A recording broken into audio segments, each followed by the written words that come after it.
नमस्कार, मैं हूं संजय शर्मा। आप देख रहे हैं 4 PM न्यूज़ नेटवर्क। आज की बात एक कहानी के साथ। एक बालक था, उसका नाम था नरेंद्र। अपने दोस्त अमित के साथ पूरा साल सैर सपाटे पे निकाल दिया। कभी इस मोहल्ले के मंदिर में भंडारा खाते, कभी दूसरे मोहल्ले के मंदिर में भंडारा खाते। पढ़ाई कुछ नहीं की। फिर एग्जाम सिर पर आ गए। अमित ने पूछा, पास कैसे हो गए, क्या करेंगे परीक्षा में? नरेंद्र ने कहा, रिलैक्स कर यार, अपने देश में एग्जाम सिस्टम बहुत आसान है। पिछले 10 साल के क्वेश्चन आंसर रट लेते हैं, सवाल उन्हीं में से आएंगे। बात तो सही थी। 10 साल से वही 2-4 सवाल बार बार आ रहे हैं। क्या हिंदू धर्म खतरे में है? 200 शब्दों में जवाब दीजिए। कौन कौन सी पुरानी सरकारों ने क्या क्या गलत कार्य किए? 10 वाक्य लिखिए। हमारी प्राचीन संस्कृति बहुत अच्छी थी, इस पर अपनी राय दीजिए। यही सवाल बार बार दोहराए जा रहे हैं। लेकिन 10 साल से सवाल पूछने वाले ने एक ही तरह के उत्तर सुन सुनकर अब बोर हो गए, इसलिए इस बार सवाल बदल गए। पेपर का पहला सवाल देखकर नरेंद्र का माथा चकरा गया। सवाल था कि देश में बढ़ती बेरोजगारी की वजह क्या है। अब नरेंद्र को तो बस एक ही जवाब आता था, हिंदू धर्म वाला। उसने वही लिख दिया। दूसरा सवाल देखकर फिर परेशानी बढ़ी। सवाल था, महंगाई को किस तरह घटाया जा सकता है। नरेंद्र ने घूमकर पीछे बैठे अमित की कॉपी देखी। वो भी महंगाई के सवाल पर प्राचीन भारतीय संस्कृति को चिपकाने में लगा हुआ था। दोनों की हालत टाइट, बहुत टाइट। इस बार रट्टा मारने वाला सवाल नहीं था, दिमाग लगाने वाले सवाल आए थे। तभी क्लास के दूसरे कोने से राहुल की आवाज आई। उसका पेपर बढ़िया चल रहा था, उसे एक्स्ट्रा शीट चाहिए थी। 1 महीने बाद रिजल्ट आ गया।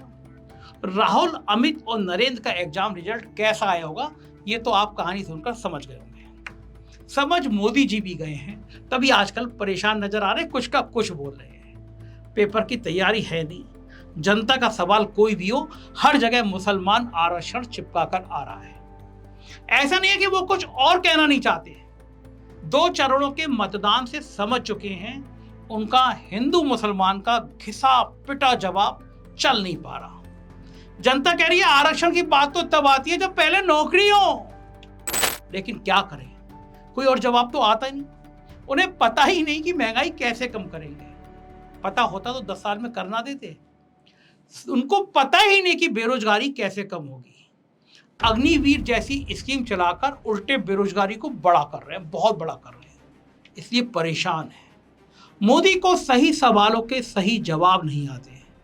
उनकी बस इतनी भर परेशानी नहीं है, इनका सबसे बड़ा हथियार भी अब इन्हीं पर हमला कर रहा है। पहले तो समझते हैं कि वो हथियार है क्या। खुद अमित शाह जी के मुंह से सुनते हैं। कोटा में अपने वॉलंटियर की एक सभा में अमित शाह ने अपनी IT सेल के लिए ये बात कही। उन्होंने कहा कि इनके पास ताकत है समाज में व्हाट्सएप संदेश भेजने की। चाहे खट्टा हो, चाहे मीठा हो, चाहे सच्चा हो, चाहे झूठा हो, कुछ भी हो, व्हाट्सएप फैक्ट्री से संदेश तुरंत चले जाएंगे। बहुत बड़ी ताकत है। हम जो चाहे वो संदेश जनता के अंदर पहुंचाने का, चाहे खट्टा हो, चाहे मीठा हो, चाहे सच्चा हो, चाहे झूठा हो। देखा आपने, चाहे संदेश झूठा भी हो। और ऐसे बहुत सारे झूठ भाजपा की IT सेल ने व्हाट्सएप पर फैला दिए।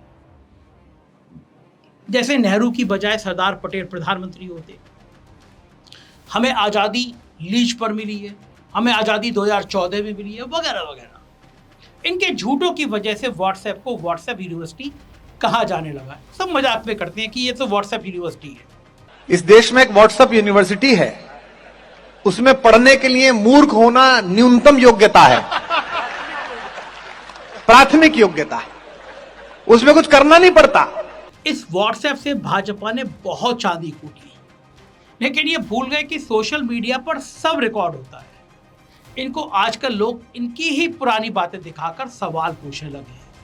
मैं आपको मोदी जी की 2013 की एक वीडियो दिखाना चाहता हूँ, जो उनके ही ऑफिशियल चैनल से मैंने ली है। वहां पर कभी पहले डाली गई होगी, लेकिन आज भी वहां है। देखिए वो क्या कह रहे हैं। साल का रिपोर्ट कार्ड के कुछ ही घंटों में उन्होंने देश में जिस प्रकार से पेट्रोल के दाम बढ़ा दिए, ये दिल्ली सरकार की शासन चलाने की नाकामयाबी का जीता जागता सबूत है। अब नीचे के कमेंट्स जरा एक नजर डाल लीजिए।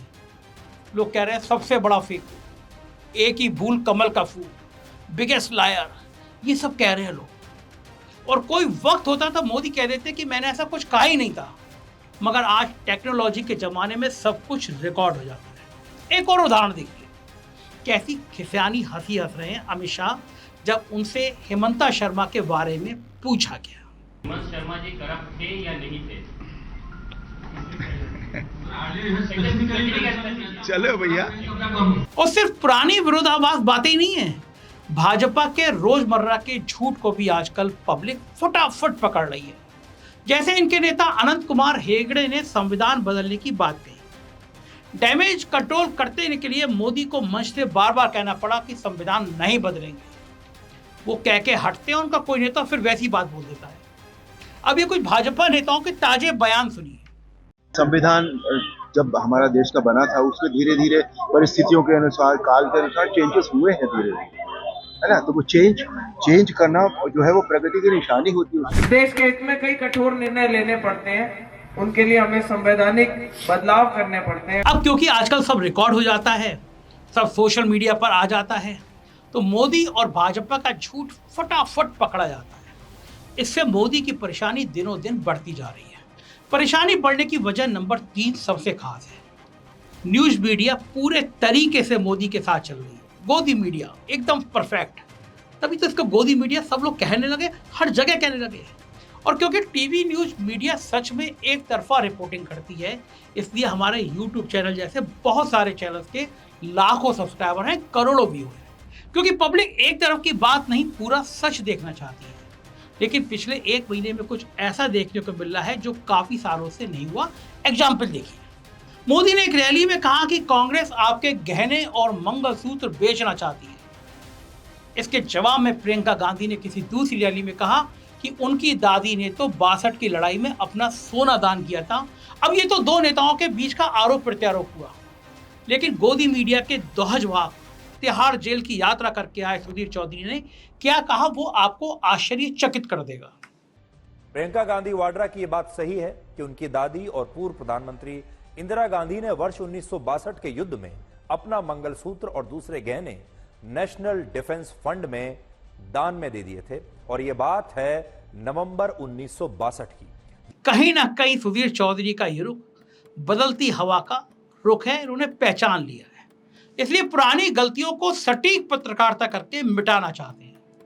और अगर इस तरह मोदी के अपने लोग ही सच दिखाने लगेंगे तो फिर मोदी जी तो परेशान होंगे ही। परेशानी की एक और वजह बड़ी दिलचस्प है।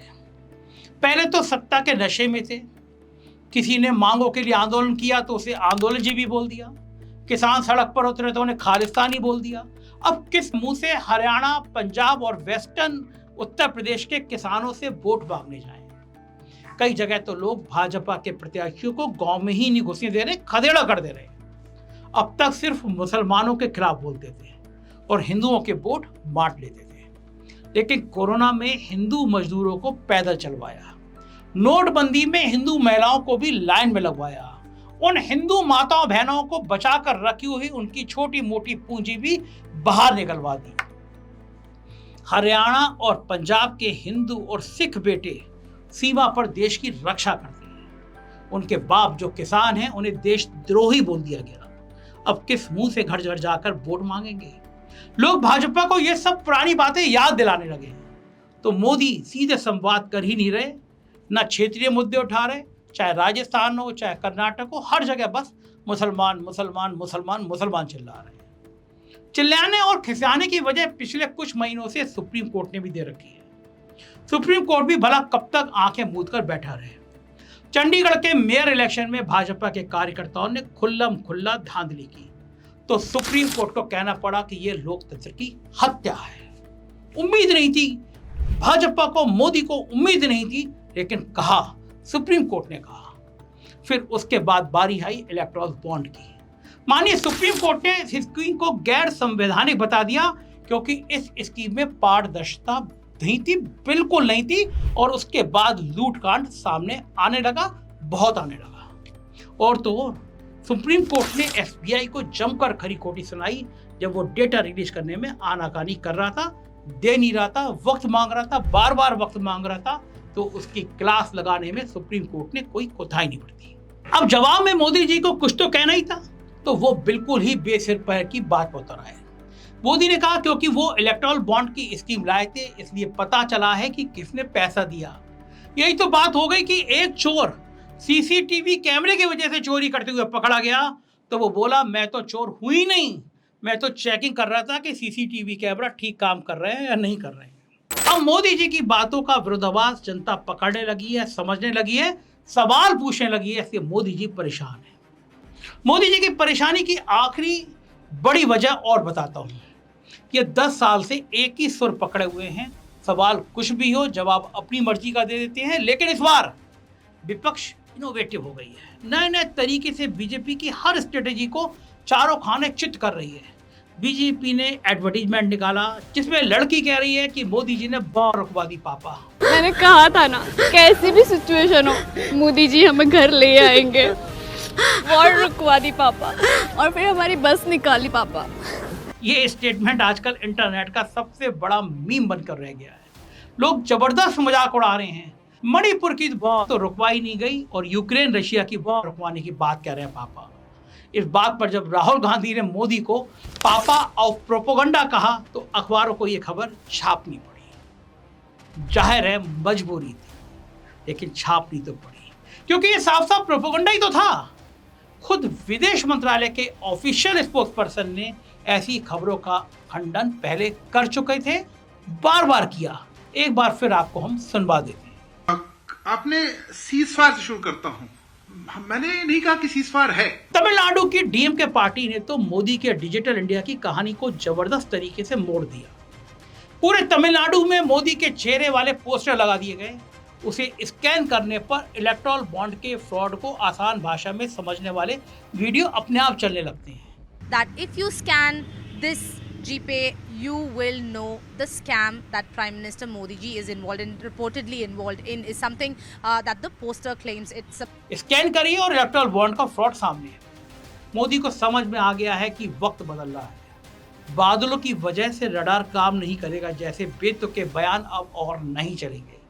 अगले दिन सोशल मीडिया पर झूठ का पर्दाफाश होने लगा है और मोदी को कोई नई तरकीब सूझ नहीं रही। कुछ काम किया होता तो वो गिनवाते।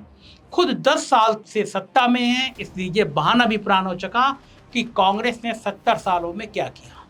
और मोदी की इस परेशानी के बीच एक तिमाही चुनाव 2 चरणों में खत्म हो गया। 543 में से 52% सीटों पर लगभग चुनाव ऑलरेडी हो चुके हैं और माहौल लगातार बिगड़ता जा रहा है। और तीनों चरणों के चुनाव में मोदी जी के पक्ष में तो माहौल बिल्कुल नहीं है। इसलिए इन्होंने अब की बार 400 पार का नारा तो भूल गए, लगाना ही बंद कर दिया। उसको बदलकर मोदी का परिवार किया, पर वो भी नहीं चला। अब मुसलमान आरक्षण का झूठा नया राग लिया है। लेकिन मतदान से पता चल गया कि देश की जनता अब हिंदू मुसलमान नहीं सुनना चाहती, रोटी, कपड़ा और मकान सुनना चाहती। सटीक सवालों की बाढ़ से मोदी की पेशानी पर पसीना और परेशानी आ चुकी है। मोदी ने कहा था कि वो देश के और जनता के सेवक हैं। अगर सेवक हैं तो जनता जरूर सवाल करेगी। तो जनता से निवेदन है कि इसी तरह के सटीक सवाल पूछते रहिए, अपने हकों के लिए आवाज उठाते रहिए। मैं आपका भाई हाजिर हूँ इन सवालों को उठाने के लिए। चैनल को सब्सक्राइब करिए, ज्वाइन करिए, बताइएगा मेरी बात आपको सही लगी या नहीं लगी। शुक्रिया।